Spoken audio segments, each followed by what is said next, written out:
우리 기독교인이나 또 이 세상에 살아가는 사람들 중에 좋아하는 단어들이 여러 단어들이 있습니다. 어, 복이라든지 어, 또 사랑이라든지 이러한 단어들이 있습니다. 그 가운데 우리가 좋아하고 좋아하는 단어 중에 하나는 형통이라는 단어입니다. 만사형통이라는 이러한 단어들도 사용하곤 하는데 형통이라는 단어를 우리는 좋아하곤 합니다. 이 형통의 뜻을 국어 사전에서 찾아보니 모든 일이 뜻대로 잘 되어 간다. 모든 일이 뜻대로 잘 되어 간다라는 이러한 의미가 있다라고 합니다. 그런데 우리는 이러한 형통이라는 단어를 잘못 이해하는 경우들이 있는 것 같습니다. 벼락부자가 된다거나 아니면 한순간에 일확천금하는 것이 형통인 줄로 오해하는 경우가 있다라는 것입니다. 이러한 형통은 세상적인 기준의 형통이라고 할 수 있을 것입니다. 우리 신앙인들, 그리스도인들에게 있어서 형통은 눈에 보이는 성과 또 결실만은 이야기하지 않습니다. 그리 신앙인들에게 참된 형통이란 참된 믿음 안에 올바로 서 있는 것이 바로 형통이다라고 할 수 있을 것입니다. 오늘 우리가 읽었던 히브리서 11장은 우리가 잘 알고 있는 대로 믿음장이다라고 별명 붙여진 그러한 성경입니다. 히브리서 11장에 보면 많은 신앙의 위인들을 소개하고 또 이야기하고 있습니다. 형통한 사람들은 믿음으로 살아간 사람들입니다. 그러므로 히브리서 11장에 나오는 사람들은 믿음의 선배들은 신앙적으로 성공한 사람들이며 또한 형통한 삶을 살았던 그러한 믿음의 사람들이었습니다. 오늘 그 가운데서 여러 인물들이 있지만 오늘 본문에 나오는 모세의 이야기를 통하여 우리들에게 보여주는 믿음의 형통에 대해서 같이 생각해 보고 은혜를 받고자 합니다. 모세는 늦은 나이에 하나님의 부르심을 받았습니다. 우리가 잘 알고 있는 대로 애굽 바로 왕의 궁정에서의 40년, 또한 미디안 광야에서의 40년, 그리고 이스라엘 백성들을 이끈 40년, 이렇게 모세의 생애가 나누어지는데 모세는 늦은 나이인 80세에 하나님의 부르심을 받았습니다. 그럼에도 불구하고 이스라엘 역사상 가장 뛰어난 지도자로 모세를 인정하고 있고 또한 모세의 삶을 우리가 모두가 흠모하곤 합니다. 그렇다면 모세는 오늘 히브리서 기자가 전하고 있는 대로 어떤 형통한 삶을 살았으며 또 어떻게 우리들에게 위대한 영적인 지도자로 훌륭한 지도자로 남아 있는지 같이 생각해 보고 은혜를 받고자 합니다.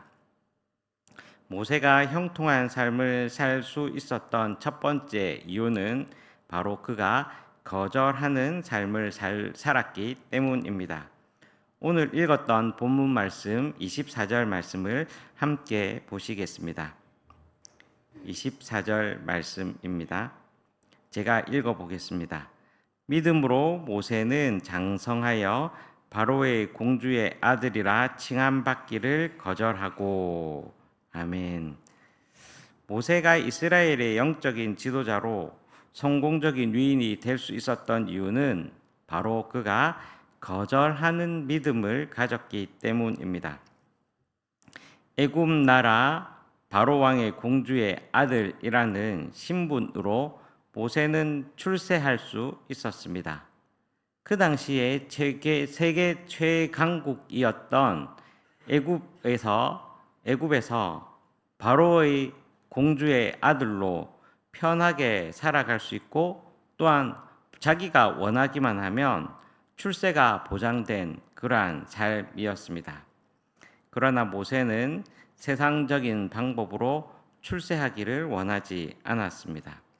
모세는 그것을 과감히 거절하였습니다. 신분으로 출세할 수 있는 길을 내려놓았던 것입니다. 대신 하나님의 백성된 자로서 자기의 정체성을 고수하고 지켰습니다.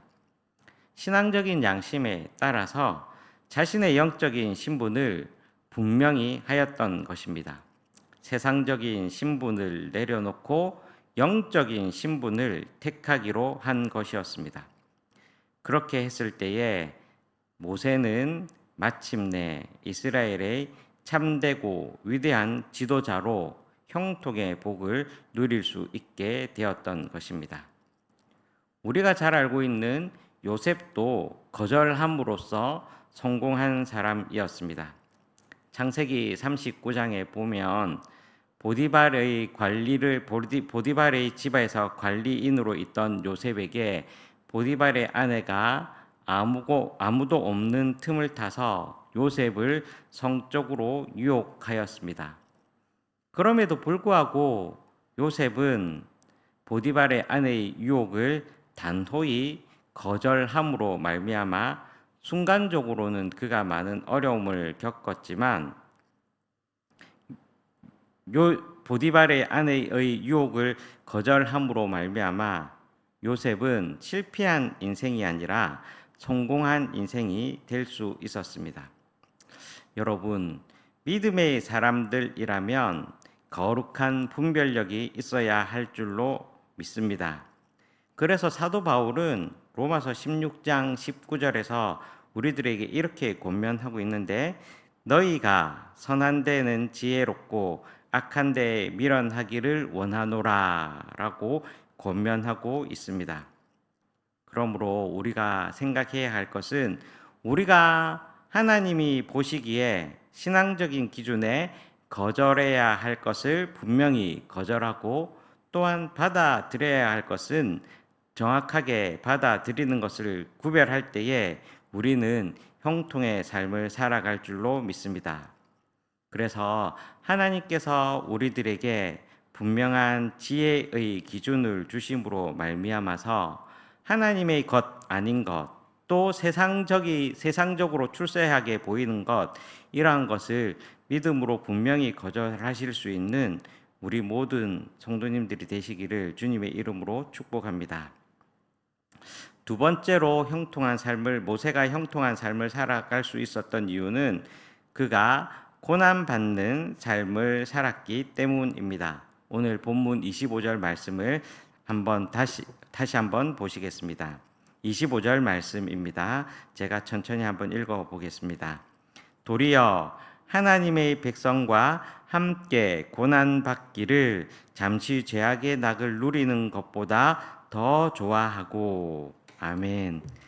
모세가 형통의 삶을 살아갈 수 있었던 이유는 무엇인가? 그것은 바로 고난을 선택하며 살았다라는 것입니다. 여러분, 좋은 것을 거절했더니, 세상에 보이는 것을, 유혹처럼 보이는 것을 거절했더니 좀 더 편한 삶을 살면 좋았을 건데, 오히려 고난받는 삶을 살았다라고 얘기를 하고 있습니다. 그러나 성경에서 말하는 고난은 형벌이 아닙니다. 고난은 잘못을 범했기 때문에 마땅히 받아야 하는 그러한 징계도 아닙니다. 성경에서 말하는 고난은 어떤 면에서는 우리에게는 시험으로 다가옵니다. 시편 119편 71절에 보면 고난 당한 것이 내게 유익이라 라고 고백하고 있습니다. 이스라엘 백성들에게는 약속된 가나안 땅이 있었습니다. 그러나 결국 약속의 땅은 광야의 시험을 잘 이겨낸 자들이 차지할 수 있었습니다. 주님께서는 제자된 우리들에게 이렇게 말씀하고 있습니다. 자기 십자가를 지고 나를 따를 것이니라 말씀하고 있습니다. 그렇게 말씀하신 주님께서는 친히 십자가 고난을 감당하셨습니다. 사도 바울은 로마서 8장에서 생각하건대 자, 현재의 고난은 장차 우리에게 나타날 영광과 비교할 수 없다라고 하며 고난을 묵묵히 받아들였습니다. 바울 역시 말로만 그러한 것이 아니라 자기가 살아가는 선교 여행 속에서 선교 현장 속에서 철저하게 고난을 감당하며 살았습니다. 그러기에 우리가 놓친 세상적으로 놓쳤다고 생각하는 그러한 것을 거절하고 우리에게 고난이 올 때에 기쁨으로 잘 감당하실 수 있는 우리 모든 성도님들이 되시기를 주님의 이름으로 축복합니다. 세 번째로는 모세가 형통한 삶을 살아갈 수 있었던 세 번째 이유는 그가 이 상주심을 바라보는 사람이었기 때문이었습니다. 마지막 26절 말씀을 함께 보시겠습니다. 26절 말씀입니다. 같이 한번 읽어 보겠습니다. 시작. 그러스를 위하여 받는 수모를 애굽의 모든 보화보다 더 큰 재물로 여겼으니 이는 상주심을 바라봄이라. 아멘. 기독교는 소망의 종교입니다. 바라본다라고 표현을 하였는데 바라보는 것이 바로 소망을 얘기하는 것입니다. 오늘 우리가 읽었던 본문 말씀 11장 23절에서 26절까지의 말씀을 읽었지만 앞에 조금만 넘겨보시면 11장 6절 말씀이 있는데 11장 6절 말씀을 제가 다시 한번 읽어보겠습니다. 믿음이 없이는 하나님을 기쁘시게 하지 못하나니 하나님께 나아가는 자는 반드시 그가 계신 것과 또한 그가 자기를 찾는 자들에게 상 주시는 이심을 믿어야 할지니라. 아멘. 히브리서 기자는 믿음이 없이는 하나님을 기쁘시게 하지 못한다라고 얘기를 하고 있습니다. 그리고 하나님께 나아가는 자는 그가 계신 것과 그가 자기를 찾는 자들에게 상 주시는 이심을 믿어야 한다라고 강조하고 있습니다. 즉 하나님께서 우리를 위하여 예비해 주신 그 상을 믿음으로 바라보는 그러한 모세의 삶을 본받으라라고 우리들에게 권면하고 있습니다. 하나님께서는 우리를 위하여 생명의 면류관을 상으로 준비해 주셨습니다. 우리의 해야 할 일은 우리의 몫은 충성을 다하는 것입니다. 믿음의 선한 경주를 다하는 것입니다.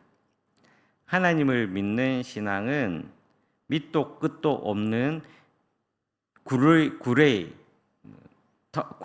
속으로 들어가는 것이 아니라 언젠가는 끝이 있는 밝은 터널이 있는 그런 터널을 통과하는 삶이다라는 것입니다. 목표가 있는 그래서 신나고 힘찬 발걸음이 되어야 할 것입니다. 사도 바울은 이것을 너무나도 잘 알았기에 표대를 향하여 위에서 부르신 부름의 상을 위하여 달려간다라고 자신 있게 선포할 수 있었습니다. 그리고 목표 지점을 향하여 사도 바울은 열심히 달렸습니다. 그리하였을 때에 바울은 나를 위하여 의의 면류관이 예비되었다라고 고백할 수 있었습니다. 사도 바울도 모세도 상 주시는 이심을 바라보며 힘차게 믿음의 길을 걸어가게 되었고 또한 그 상을 차지하게 되는 형통의 사람들이 될 수 있었던 것입니다. 성도 여러분, 우리 앞에 믿음의 상, 의의 면류관, 주님께서 우리를 위해서 준비해 주신 그 상을 향하여 그 상을 바라보며 달려가실 수 있는 우리 모두가 되시기를 주님의 이름으로 축복합니다. 오늘 말씀을 같이 한번 정리해 보기를 원합니다. 우리는 누구나 형통한 삶을 살기를 원합니다. 그러나 그 형통한 삶이라는 것은 세상의 기준에 맞춘 것이 아니라 하나님께서 허락하신 믿음 안에서 살아가는 것이 진정한 형통이다라고 할 수 있을 것입니다. 믿음 안에서 옳고 그른 것에 대한 분명한 분별력을 가지고 거절해야 할 것은 확실하게, 과감하게 거절할 수 있는 용기를 가지시기를 축복합니다. 뿐만 아니라 그것으로 인해 발생할 수 있는 그러한 고난이 우리들에게 주어진, 우리를 괴롭히고 우리를 힘들게 하는 것이 아니라 오히려 영광의 삶을 위하여 보여주시는 그러한 삶이다라는 것을 기억하면서 고난을 잘 견뎌낼 수 있는 믿음의 사람들이 되시기를 축복합니다. 무엇보다도 하나님께서 우리들에게 약속하신 그 믿음의 상을 바라보며 우리에게 주어진 믿음의 삶을 잘 순례함으로 말미암아 하나님의 영광의 면류관을 다 차지하실 수 있는 우리 믿음의 성도들이 되시기를 주님의 이름으로 축복합니다. 그래서 참된 믿음의 형통의 삶을 살아가시는 그러한 믿음의 주인공들이 되시기를 주님의 이름으로 축복합니다. 기도하겠습니다.